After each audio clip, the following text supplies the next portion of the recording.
bir kaptan olur, deniz kaptanı. Bu gənc olur, düşünür ki, hani istəyirəm ki, denize atılır, bir gəmim olsun, bir yola çıxır, çoxlu sərnişin daşıyım. Belə bir kaptan gəlir böyük kaptanların yanından, soruşur ki, benim nə kompasım var, nə təcrübəm var. Ama bu istəyərdim ki, gəmini düşsün.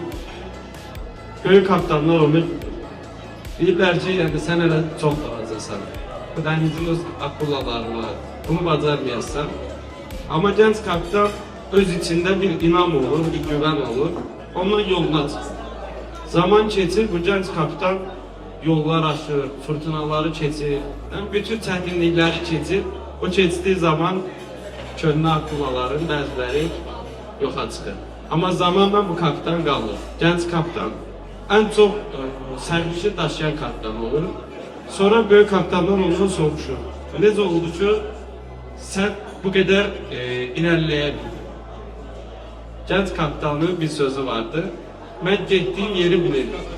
Və gənc kapitanın bir üstünlüyü də var idi. O heç kəs bilmirdi. Çünki gənc kapitan həm kompassındır, həm yolu bildirir, təcrübəsi yoxdur. Onun bir əlavəsi vardır. Mən ulduzlarla yolu tapa bilirəm. Yəni bugün mən həqiqətən yolu tapa bildim düşünürəm. Çünki bazarda çox uzun illərdir çalışan, bəlkə bizdən də çox əziyyət çəkən turizm şirkətləri var. Bizim yolumuz turistlərimizin inamını qazanmaq oldu. Onlara inam vermək oldu. Bugün həmçinin Samakurun da ən mühüm məsələlərindən biri Azərbaycanın tək, ilk və ən güvənli operator olmalıdır.